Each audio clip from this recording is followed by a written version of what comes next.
Vamos para a nossa aula de história. Eu sei que no horário que vocês receberam, a Lilian colocou que hoje nós teríamos uma aula de história e uma aula de sociologia, tá? Mas aí eu quero propor para vocês para a gente fazer duas aulas de história hoje, e aí amanhã a gente faz a primeira de sociologia e a última de história, tá? Por que essa troca? Porque eu quero arquitetar melhor o que a gente vai falar amanhã e eu vou mandar um texto para vocês lerem de sociologia, tudo bem? Então, ó, nós estamos no capítulo 6. A aula de hoje nós vamos falar sobre o último período da era napoleônica, tá? Faz parte daqueles roteiros de leitura que a Pro mandou para vocês. Então, no comecinho de agosto, eu tinha mandado o primeiro roteiro de leitura, depois eu mandei o segundo, e aí na última semana eu mandei videoaulas do segundo bimestre, porque deu pane aqui na internet, deu pane em toda a tecnologia da Pro, eu não consegui enviar para vocês as videoaulas, tá? Mas aí é um complemento.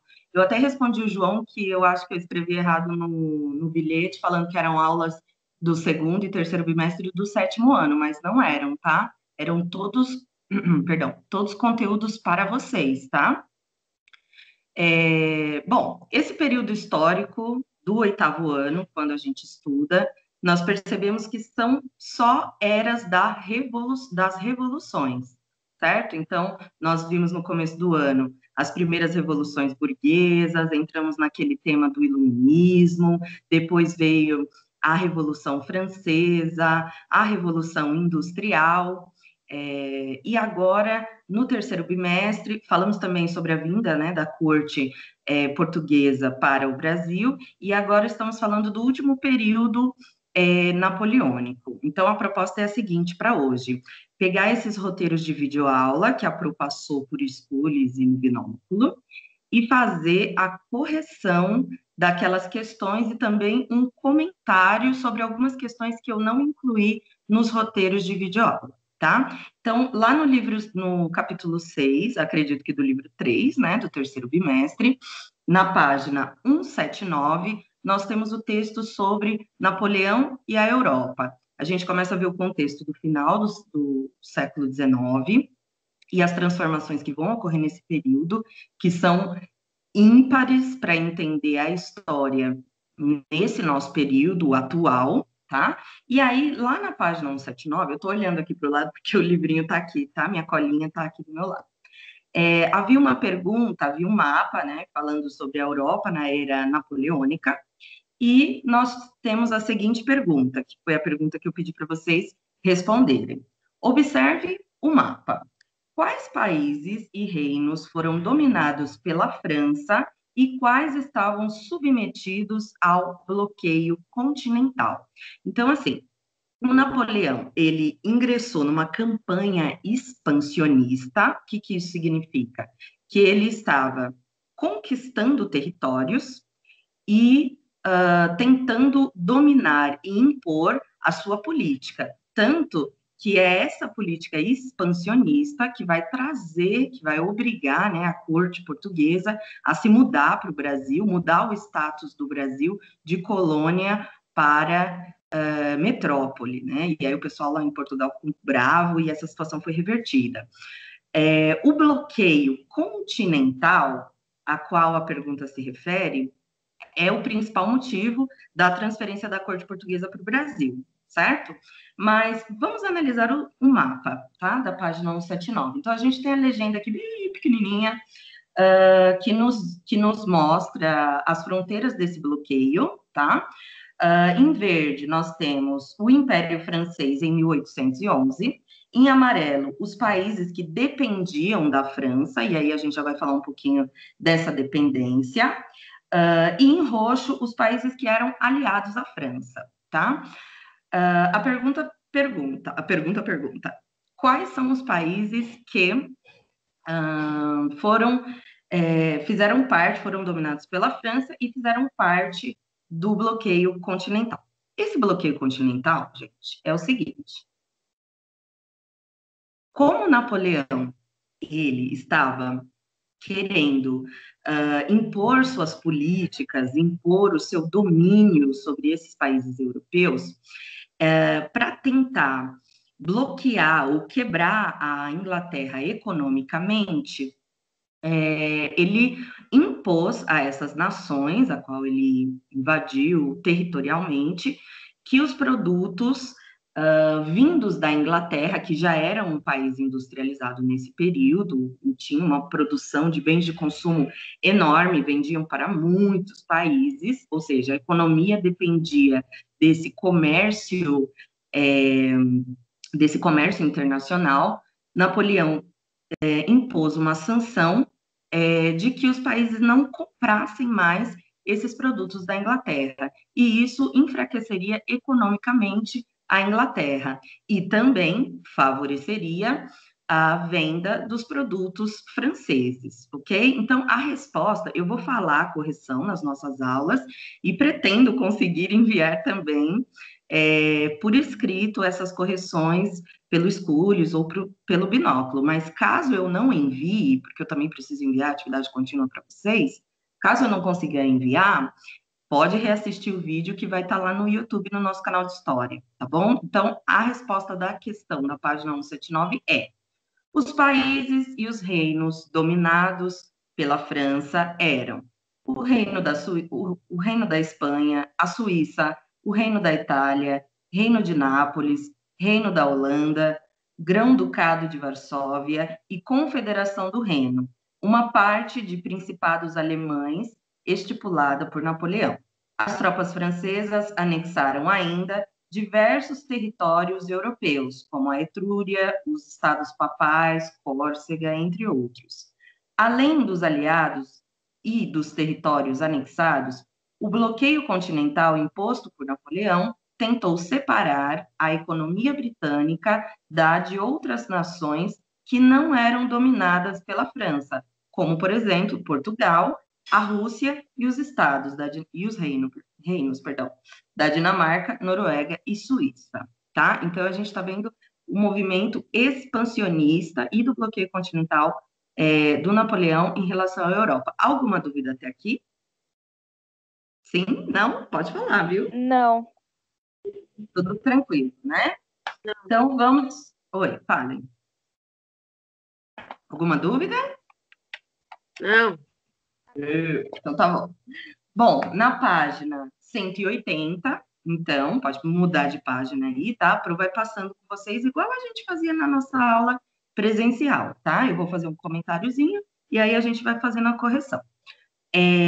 Na página 180, a gente tem um trechinho que fala sobre as transformações das mudanças nos costumes. Então, como a França impôs esse bloqueio continental e favoreceu a comercialização dos produtos franceses, os países que aderiram a isso começaram a ser influenciados culturalmente com os costumes da França. Então, até mesmo o Brasil nesse período, assim, no início, até o início da década de 20, por aí, a França, ela era uma referência muito grande, porque ela era uma grande potência, assim como a Inglaterra, tá? Então, vou dar um exemplo bem bobinho, né? Mas a moda era ditada, por exemplo, pela França, né? Os vestidos mais bonitos, o modo de se vestir. Até hoje a gente ouve falar, assim, não sei se vocês já ouviram falar, mas ouve falar que os perfumes franceses são os melhores do mundo.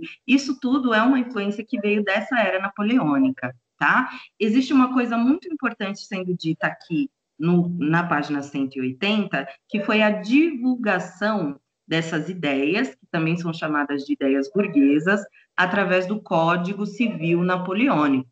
Era um código de leis que tinha uma base muito parecida com aqueles valores e ideais do iluminismo, tá? Então, de que os homens são livres, de que existe igualdade, embora Napoleão tenha sido imperador, mas que existe igualdade entre os homens, que as pessoas são livres, e a liberdade é um bem supremo. Então, a gente vê, com o Código Napoleônico, a expansão e o domínio dessas ideias burguesas que nascem dessa nova classe social, Tudo bem até aqui? Sim. Sim. Então, Sim. na página, ok. Na página 181, nós temos o relato da campanha na Rússia. Então, dentro dessa política expansionista, nós temos pela primeira vez uma derrota do exército napoleônico. Então, quando Napoleão quebra o acordo com a Rússia e tenta invadir o território russo, porque a Rússia quebrou o bloqueio continental, ou seja, continuou comprando produtos da Inglaterra, o exército napoleônico tem a sua primeira derrota, tá? Página 182. Opa, peraí. 182. Então, nós temos na página 182 o governo dos 100 dias e o fim da era napoleônica, tá? Então, com essa primeira derrota na Rússia, o Napoleão vai enfraquecendo politicamente, ok? E aí, lá na nossa página 182, nós temos 3 perguntas. Eu pedi para vocês responderem essas 3 perguntas dessa página 182. Refresquem minha memória aí. Vocês lembram? Acho que não, acho que eu tinha pedido só da 186, se não me engano.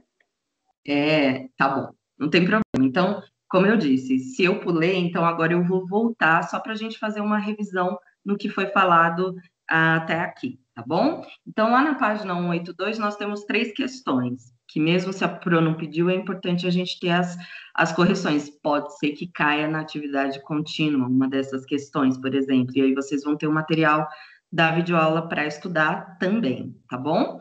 Então, a primeira pergunta diz o seguinte: podemos considerar a era napoleônica como um período da consolidação da burguesia? Então, foi o que eu falei no comecinho, sobre o Código Napoleônico e a imposição da compra dos produtos e mudança nos costumes e hábitos da população. Então, a resposta diz o seguinte: sim, a criação do Código Napoleônico, que garantia a propriedade privada, ou seja, garantia que esses homens que eram livres, que tinham enriquecido com o comércio, que faziam parte da burguesia, pudessem ter propriedades privadas e não mais tinham propriedades que pertenciam ao reino, ao império, ou seja, eles podiam ter uma fazenda, eles podiam ter uma propriedade privada, assim como hoje nós temos as nossas casas, tá? As liberdades individuais, como eu já disse, entre outros valores, e a imposição do bloqueio continental, que visava estimular a indústria francesa e favorecer a burguesia, ou seja, aquela classe social que estava crescendo e ganhando muito dinheiro com o comércio, tá? Representam medidas que tiveram como objetivo garantir a expansão da burguesia. Por que é importante a gente entender isso? Quando a gente pensa nas classes sociais que existem até hoje, né, no Brasil e em outros países, principalmente nos países capitalistas, que promovem o comércio internacional, a gente percebe que a burguesia ainda é uma classe econômica grande, com grande poder e com grande poder aquisitivo, certo? Segunda pergunta: como o cotidiano das pessoas na Europa e na América foi afetado pela expansão napoleônica? Resposta: à medida que a expansão francesa ocorria e o poder da França aumentava, os ideais iluministas e liberais espalharam-se por várias regiões, modificando os costumes e comportamentos. Noções como as de liberdade individual, igualdade das pessoas perante a lei e a propriedade privada transformaram as práticas sociais existentes até então.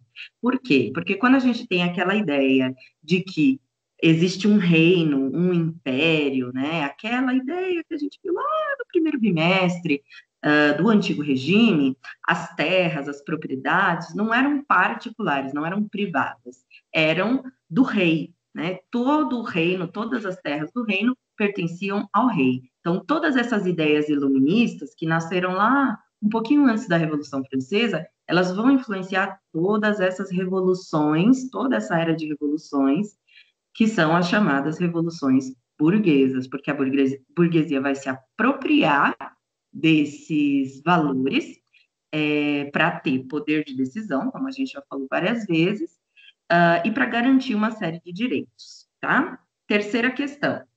Quais motivos levaram Napoleão a adotar uma política expansionista, de expansão, e dominar quase toda a Europa?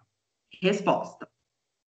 A burguesia francesa, grande aliada de Napoleão, foi a maior beneficiada pelas reformas econômicas e da máquina administrativa do país. Os burgueses também saíram ganhando com a consolidação dos direitos adquiridos durante o processo revolucionário. Apesar de tais avanços, esse setor da sociedade francesa necessitava de políticas públicas para seguir expandindo seus negócios. Então, a burguesia, ela entra nessa revolução querendo interagir, querendo ter poder de decisão e querendo garantir que os políticos que vão dominar agora as nações, que deixaram de ser reinos, né, absolutistas, que eles vão ser privilegiados por essas políticas, por essas novas políticas. Foi isso que levou Napoleão a adotar o imperialismo como principal objetivo do seu governo. Ampliar as fronteiras francesas significava tornar maiores as oportunidades para a burguesia do país. Gente, se aparecer um gatinho pulando aqui na frente, não se incomodem, tá? Porque eu tenho 2 gatinhos, os gatinhos gostam de participar de tudo que eu faço, tá? Então, esse período da era napoleônica encerra-se, né? O governo de 100 dias foi o fim da era napoleônica, e aí nós já temos o comecinho muito, muito, muito interessante, lá na página 183, esse eu acho que eu não gravei videoaula, se eu não me engano, para vocês, sobre o Congresso de Viena e a reorganização da Europa. Porque quando Napoleão ele começa a invadir, a gente vai ver que o mapa da Europa, as fronteiras, os reinos, eles vão mudar constantemente nesse período. Então, quando Napoleão começa com essa política expansionista, ele muda as fronteiras dos países, tá? E aí a gente tem o nascimento de um movimento conservador, tá? Então, o que isso significa? Vamos pensar a história nesse período numa linha do tempo, tá? Nós temos, então, lá na época dos descobrimentos, no século XV e no século XVI, a consolidação daquele poder absoluto, daquele poder onde o rei manda e quem tem juízo obedece, ou os servos e a grande maioria da população é submisso a esse poder do rei. Quem é o outro grande grupo? Ai, lá vem meus vizinhos fazendo barulho. Quem é o grande outro grupo, fora o rei, que tem poder igual lá no século XV e XVI? A Igreja Católica, certo? Então, a gente tem um poder absoluto, religioso, conservador, onde a maioria das pessoas estavam em sistema de servidão. Esse é um período da história europeia. Depois, a gente começa a ver as eras, tem o Renascimento, né, que também já é uma busca revolucionária por liberdade, já é uma revolução burguesa, mas que acontece ainda no final da Idade Média. E aí, na Idade Moderna, deixa eu fechar aqui um pouquinho para ver se... No final da Idade Moderna, a gente começa a perceber o movimento iluminista, tá? Querendo o quê?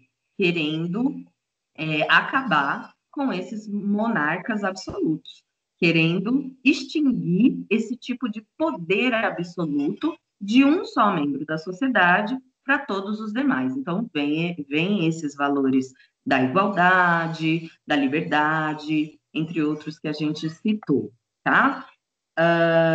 Temos a era napoleônica, que é importante para a divulgação desses valores burgueses e parcialmente inspirados pelo iluminismo. E aí, depois né? Com o fim da era napoleônica, nós temos eu posso chamar de retrocesso, tá? Mas um movimento contra-iluminista, digamos assim, tá? Por quê? O Congresso de Viena era uma organização política e militar que pretendia retornar as nações europeias aos moldes das sociedades absolutistas. Então, o que a gente percebe nesse movimento? A gente percebe um movimento de andar para trás, né? Porque você tem uma coisa que é ruim, no primeiro momento, para a maioria da população, principalmente para essas classes burguesas, que agora são muito maiores do que foram lá no final da Idade Média, no começo da Idade Moderna, tá? Passa-se por todo um processo onde há um grande imperador invadindo territórios e etc., mas ainda assim valorizando a liberdade humana, entre outras coisas. E aí, com o fim dessa era napoleônica, a gente tem um retorno para esses valores conservadores. Então, nesse movimento, eles queriam garantir o retorno dos reis absolutistas ao trono, garantir os privilégios daquela nobreza que não precisava trabalhar porque ficava sendo sustentada pelo povo que pagava altos impostos e trabalhava no sistema de servidão, né? Então, é você pegar uma sociedade super evoluída e querer fazer ela andar para trás, tá? Então, a gente tem aqui, ó, os 3 princípios que nortearam o Congresso de Viena, tá? Então, primeiro, restauração, está na página 183, tá? Restauração, ou seja, o antigo regime e o absolutismo seriam retomados. 2, legitimidade. As dinastias que haviam sido retiradas do poder durante as guerras napoleônicas poderiam voltar aos tronos de seu país. Então, retomada, ainda assim, retomada do absolutismo. E o equilíbrio europeu, tá? A velha ordem mundial, a do antigo regime, existente na França, né, e nos países europeus até 1789, seria restaurada e mantida por meio da equivalência de forças entre as potências europeias, a fim de evitar que um Estado superasse o outro, como a França fez na era napoleônica. Então, não haveria uma potência acima de outras, mas as potências europeias iriam colaborar entre si, tá? Nós temos aqui os territórios que foram anexados, a divisão da Europa no mapa, tá? Que foi feita durante o Congresso de Viena, ok? Então, em listradinho verde, nós temos os territórios anexados ao Império Russo, em verde listradinho, aos que foram anexados ao Império Austríaco, ao Reino da Prússia, ao Reino da Dinamarca e ao Reino de Sardenha e da Suécia, na sequência, tá? E em vermelho, a gente tem aqui um território que está todo mesclado entre essas várias divisões, que seria o limite da chamada Confederação Germânica, tá?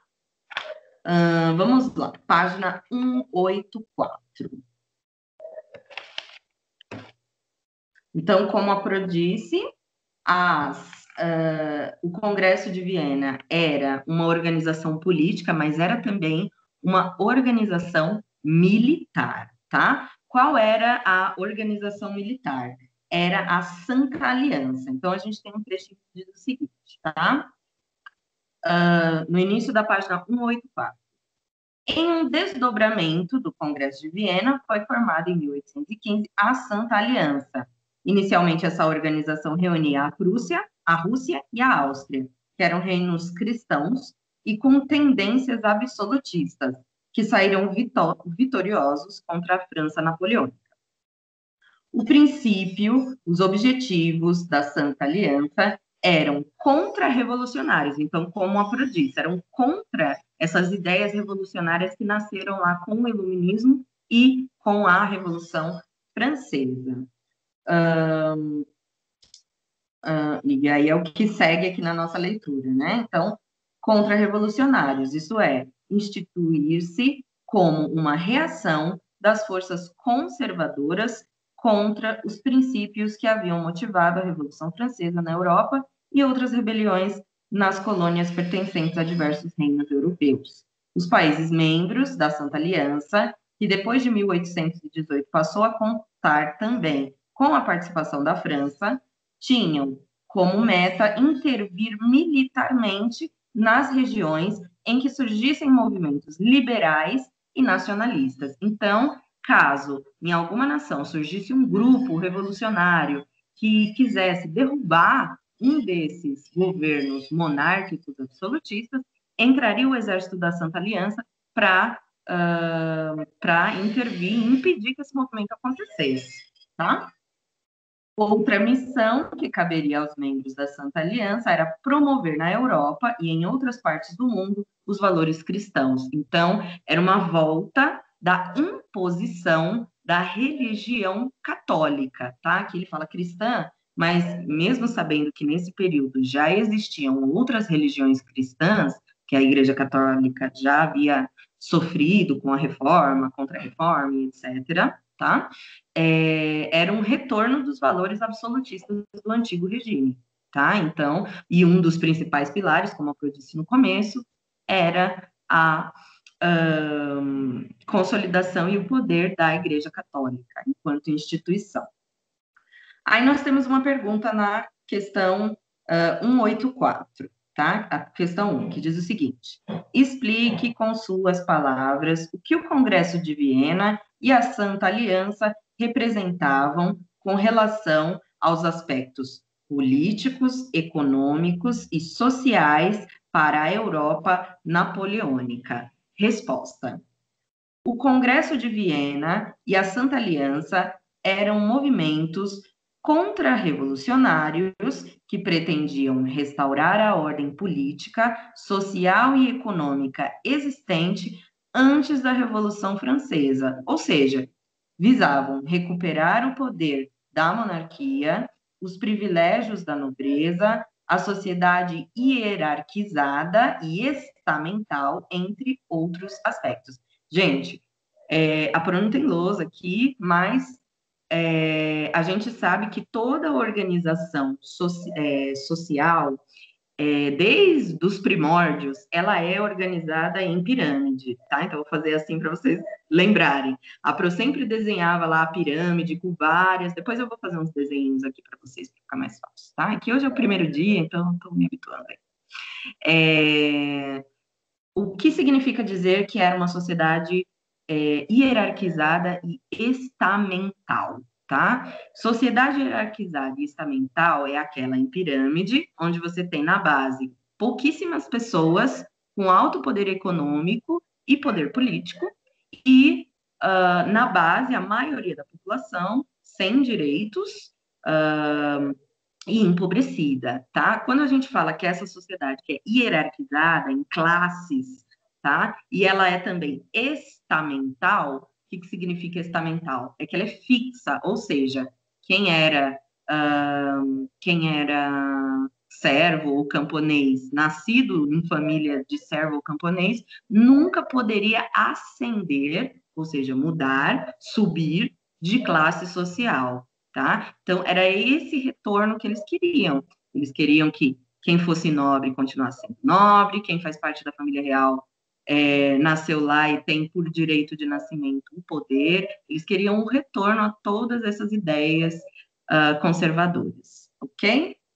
Página 185. A gente tem a questão 2, né? É que a questão 2, ela é mais pessoal, então eu não vou fazer a correção dela, tá? Na página 184 ainda tem a questão 2 que diz assim: em sua opinião, seria possível acabar com os movimentos revolucionários baseados nos princípios da Revolução Francesa? Seria possível, no contexto europeu, conter o avanço de ideais como o fim da servidão, de liberdades individuais, da liberdade religiosa, da igualdade de direitos, entre outros? Essa é uma questão para vocês refletirem, tá? Então, será que uma sociedade que tinha evoluído tanto, né, que evoluiu tanto num campo liberal, de promover a liberdade, tudo bem, a gente fala que esse período é um período de promover a liberdade, mas a gente sabe que ainda existia escravidão em muitos países, tá? O Brasil era um deles. Então, essa liberdade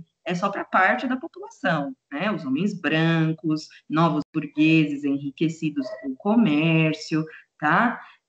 Mas será que, ainda assim, seria possível barrar ideias tão revolucionárias, progressistas, depois que a sociedade tinha evoluído, visto que o poder não pode ser absoluto, né? Uma pessoa só não pode ter o poder de uma nação inteira. Será que a sociedade ia aceitar isso pacificamente? Vem aí? Oi? Tudo bem aí com você? Tudo bem? Vamos lá? Então, essa questão é mais para vocês refletirem. Alguém quer falar alguma coisa? Tudo bem aí com vocês? Depressão. Oi? Oi, quem tá falando? Alguma dúvida até aqui? Não? Então tá bom, vou prosseguir, tá? Página 185. Então nós temos, a partir de 1848, as revoluções populares que vão varrer a Europa. Então, nessa questão que a Pro falou, é para vocês refletirem, então vocês já sabem que a população não vai aceitar isso pacificamente, tá? A população vai contestar o Congresso de Viena e a Santa Aliança, que é a, a, o exército do Congresso de Viena, tá? Desse movimento conservador. Página 186, tá? Página 186, a gente tem aquele quadrinho lá de mais informações, que eu até pedi para vocês fazerem a leitura, se eu não me engano, agora eu estou lembrando, acho que eu já gravei vídeo aula sobre esses temas, mas tudo bem. A gente tem os chamados movimentos primaveras políticas, tá?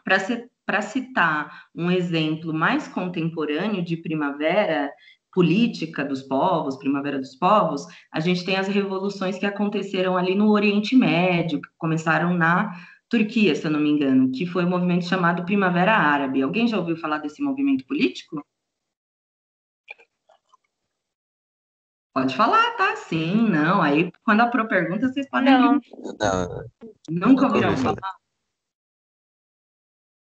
Então, ó, só para a gente pegar uma história que foi que é bem mais recente, tá? Se eu não me engano, a Primavera Árabe começou lá em 2010, se eu não me engano, tá? Então, já tem uns 10 anos. E ela começou ali nos países do Oriente Médio, acredito que o primeiro ato político ocorreu na Turquia, se eu não me engano, tá? Tô falando de memória, gente. Se eu estiver errada, depois eu me corrijo, tá? E ele também eram movimentos populares que lutavam contra essa monarquia, essas ditaduras recentes que a população era obrigada a obedecer. Então, governos ditatoriais que se instalaram. O Egito, eu me recordo muito bem, e a Síria, que está em guerra até os dias de hoje, tá? Foram os países muito afetados pela Primavera Árabe, tá? Então, depois façam a leitura sobre essas primaveras políticas e por que ela tem esse significado, certo? Passei a questão, então, da página 186, tá? E aí, nós temos pergunta 1, 2, A e B, tá? Então, a primeira. Com base no que você estudou, é possível dizer que as forças reacionárias venceram? Aí fala, conversa com seus colegas e registre suas conclusões no caderno. Então, essa também é pessoal. Vocês têm que fazer leitura e pensar aí. Será que se as forças reacionárias venceram? As forças reacionárias são as forças conservadoras, tá? Questão 2. Observe a fotografia, tá? Então, nós temos a fotografia e a legenda que diz, ó, não estou enganada. Entre 2010 e 2012, uma série de revoltas no Oriente Médio e no Norte da África, englobando os países com predomínio de língua árabe e religião islâmica, ficou conhecida como Primavera Árabe, olha só, e aí a Pro está aqui puxando da memória. Organizadas principalmente pela população jovem, que enfrentava uma situação de grave desemprego e falta de perspectivas, também aliado ao contexto político e econômico. Aqui. As manifestações foram ganhando adesão da população. Entre suas principais demandas estavam o fim dos governos ditatoriais e da corrupção política e policial, melhores condições de vida, democratização e direitos como voto e liberdades individuais. Então, era um movimento revolucionário, assim como foram os movimentos revolucionários que ocorreram a partir da Revolução Francesa. A pergunta era: 2. Observe a fotografia ao lado. Aponte uma semelhança e uma diferença entre a Primavera dos Povos, de 1848, e a Primavera Árabe. Por que é usado o termo primavera para nomear e definir movimentos como esse? E aí, o que vocês responderam?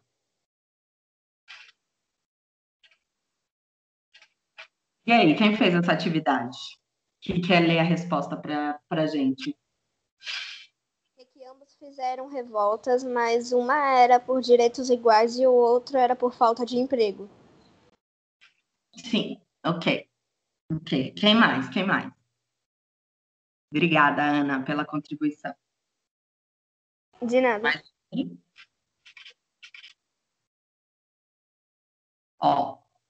vou falar a resposta oficial, já que vocês estão aí com vergonha, é só a Ana que falou, tá? Resposta oficial. Então, semelhanças. Ampla participação popular, tá? Então, a maioria da população, como a gente vê aqui na fotografia, estava participando das manifestações, tá? Exigência de direitos e de participação política e luta pelo fim de regimes de governos considerados não representativos, ou seja, se você tem um governo conservador que quer manter no poder somente uma pessoa, logo, portanto, esse governo não é popular, ele é um governo de privilégios, que vai privilegiar apenas uma parte pequenininha da população. Diferenças. A localização, então, o lugar onde aconteceu, já que o movimento de 1848, aconteceu na Europa, e o outro no chamado mundo árabe. Na Primavera Árabe, a população jovem tem papel de destaque, o que não ocorre de modo tão expressivo na Primavera dos Povos. Em 1848 não era a juventude. Fato curioso sobre a Primavera Árabe, né? Como eles tinham governos ditatoriais, no Oriente Médio, em alguns países eles mantiveram esses governos ditatoriais, os jovens tinham pouquíssima liberdade de expressão. Então, fazer manifestações, lutar, dizer que é contra o governo, que quer ter participação política, era proibido, tá? No geral, quando a gente tem uma ditadura instaurada, essas liberdades individuais, elas são cessadas, tá? O que acontece? Os jovens, nesse período, vocês têm que entender que 2010 ainda era o começo das mensagens instantâneas, principalmente por esses países onde existia essa falta de liberdade individual. E muitos jovens, esse movimento eu li que ocorreu bastante no Egito, né? Muitos jovens, eles se comunicavam por SMS ou por mensagem instantânea para conseguir combinar onde eram os locais de encontro onde iam ocorrer as manifestações. E aí chegou um ponto que a política derrubou os sinais dos celulares para que ninguém pudesse mais se comunicar e combinar esse tipo de manifestação. Aí o que eles fizeram? Eles começaram a mandar mensagens por taxistas, mensagens escritas. Então, mandava para o taxista, assim, ó, a manifestação vai ocorrer em tal lugar, manda para tal grupo, né? Porque como os governos derrubaram um sinal de telecomunicação deles para justamente não ter essa articulação, tá? Só um fato curioso. Imagina se fosse hoje, a gente estava perdida. A Pro teve um bug na internet aqui por um mês e quase que eu não consegui dar aula para vocês. Mas, enfim, vamos lá. Letra B. Por que é usado o termo primavera para nomear e definir movimentos como esses? Resposta. A primavera é a estação ligada à ideia de renascimento, que vem depois do inverno, né? Que é recolhimento, nada floresce. Então, de renascimento, de florescimento, e é usada em movimentos sociais para representar a ideia de um despertar político. Ok? Gente, alguma dúvida até aqui? Alguma dúvida? Aí, Não. Eles faziam isso porque eles queriam direitos autorais, né? Só para ter certeza. eles queriam direitos políticos e sociais, Ana, porque quando a gente fala de direitos autorais, a gente está querendo dizer como se fosse uma propriedade intelectual, por exemplo. Eu dando aula aqui, aparecendo com a minha carinha, estou cedendo os direitos autorais da minha pessoa para o YouTube, por exemplo, que a gente sabe que é para onde vai o nosso vídeo, certo? Então, esses são direitos autorais. Ou quando eu escrevo um livro, uma música, as pessoas compram o livro porque elas estão pagando direitos autorais sobre isso. Música paga, livros e etc. Esses são direitos autorais, porque eu sou o autor, entendeu? Esse movimento era por direitos políticos e contra esses movimentos conservadores. Tudo bem? Sim, entendi melhor agora. Não. Bom, na próxima aula, eu não gravei videoaula sobre a unificação italiana e alemã. Vocês já assistiram naqueles links que eu mandei para vocês? Alguém já assistiu? Eu acho que já, só que eu tô com um problema de muito déficit de atenção esses dias. Já tem um bom tempo, desde que eu tava na minha antiga escola que tá assim. Por isso eu não consigo prestar atenção direito na aula. E direto, quando eu vou ver vídeo, eu começo a perder o foco. E aí, quando eu percebo, já tá no final do vídeo.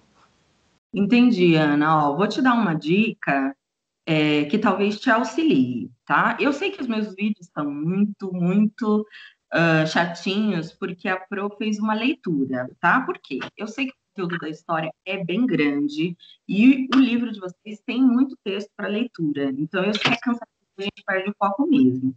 Acho que os meus vídeos têm em torno, os que eu subi aí nas últimas semanas, que são parte do segundo bimestre, parte do terceiro bimestre, eles têm em torno de 20, 25 minutos. Então, uma dica é o seguinte: assiste os primeiros 5 minutinhos, para e faz uma anotação sobre o que você viu, tá? Aí você para um pouquinho, descansa, pega outra coisa para você estudar que é um tema diferente. Eu usava esse método na escola, por exemplo, porque eu gostava muito de leitura. Então, se deixasse, eu ia ficar lendo eternamente, não ia fazer lição de matemática, por exemplo, tá? Mas isso eu, aluna, não façam isso, tá? Então, o que que eu fazia? Para eu não ficar eternamente lendo e estudando só a matéria que eu mais gostava, porque eu também precisava estudar as demais, eu ia dividindo o tempo. Então, eu pegava e estudava um pouquinho de história, sei lá, 5, 10 minutinhos. O máximo ali que eu conseguisse prestar atenção, parava, ia fazendo pequenas anotações, mesmo que sejam, assim, pequenos resuminhos. Aí eu dava um tempinho, ia ver outro conteúdo, matemática, ia fazer uns exercícios de matemática. Por quê? Porque aí você está estimulando o cérebro de várias maneiras, você nem se cansa, talvez, né? Tanto em estudar só um tema e você consegue dar uma diversificada. Você treina aí áreas diferentes do cérebro. Não sei, é uma dica. Não precisa seguir se você não quiser ou se você não conseguir, mas vale a pena tentar, tá bom? Tá todo mundo aqui presente na sala? Eu tô vendo que tem 3 pessoas, mas eu não vejo vocês, eu só vejo umas bolinhas assim, não dá para ver, eu tô no tablet. Não sei o que acontece, por que que eu não consigo ver todos vocês? Pro, o Iago não entrou porque a internet dele caiu. Ah, a net dele caiu? Ah, não, beleza, tudo bem, não tem problema. O João Pedro também não tá, não, tá? O João Pedro não tá, não? Tá... Opa, também? Tô sim, Ah, tô então... sim. Oi? Bruno tá aí? Eu tô, Eu tô. eu tô. Vou fazer a chamada, hein, para talvez tá todo mundo aí.